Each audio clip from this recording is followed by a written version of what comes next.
The old church loomed over Cedars Bend, a skeletal finger pointing at the sky.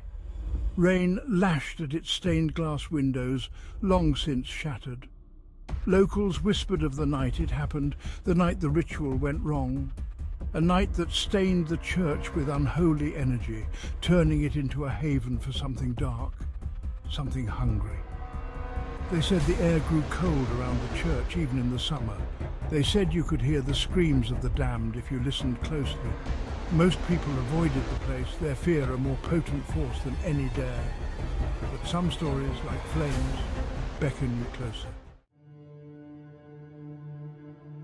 Are you sure about this, Jake? Emily's voice wavered, barely audible above the wind. Jake, ever the fearless one, grinned, his eyes gleaming with excitement. Relax, Em, it's just an old building. What's the worst that could happen? Lisa, ever the pragmatist, rolled her eyes. Famous last words, Jake, famous last words. She adjusted her backpack, its contents clinking softly. Three friends on the edge of adulthood, seeking thrills in the one place guaranteed to terrify. Or so they thought. The rusty gates groaned open, as if warning them to turn back. They stepped inside the church grounds, the air growing noticeably colder. A shiver ran down Emily's spine, a prickle of unease settling in her stomach. It was too late for second thoughts now. The air inside the church was heavy, thick with the scent of decay and something else. Something ancient and unholy. Lightning flashed, momentarily illuminating the cavernous space. Pews lay overturned, covered in dust and cobwebs.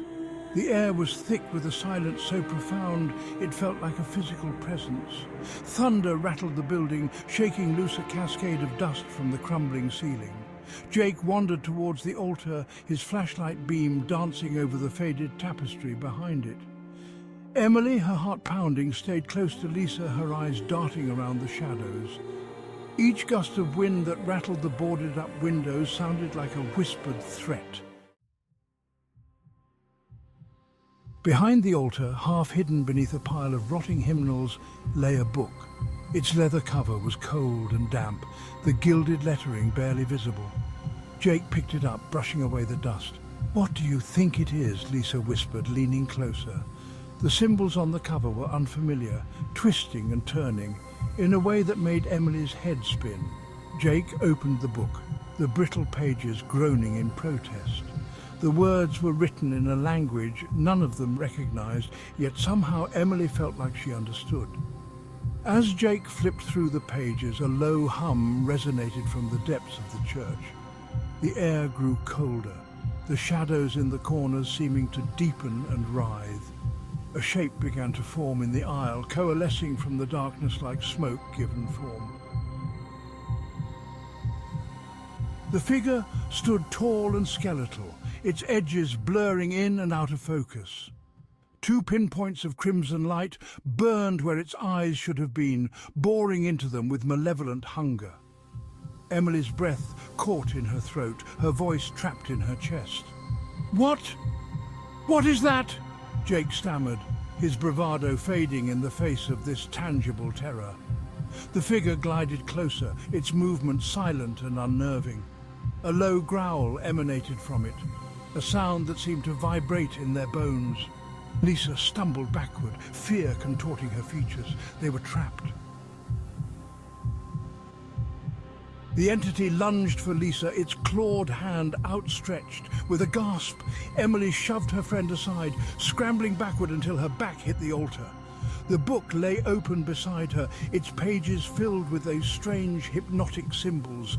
Desperation clawed at her. She didn't understand the words, but the book felt warm, alive, as if guided by an unseen force. Her hand reached out and traced the symbols on the page.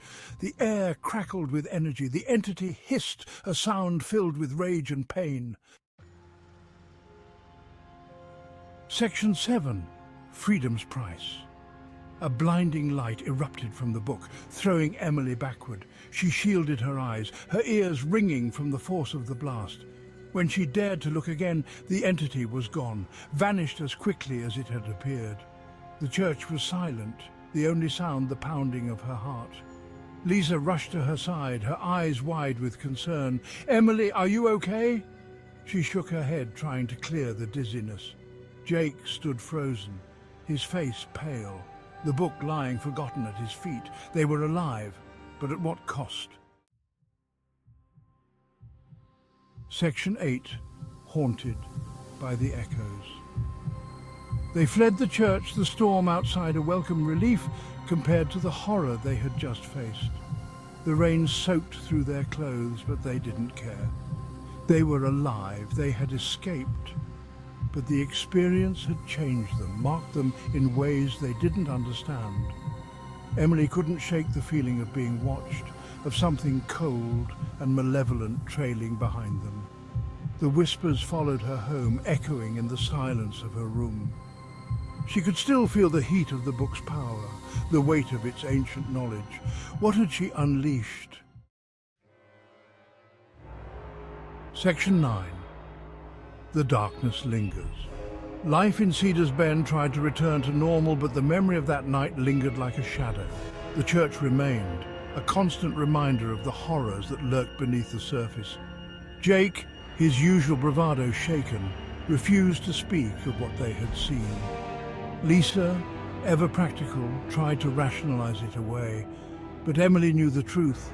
The entity was still out there, weakened but not destroyed, and it was waiting for the right moment to return, waiting for her.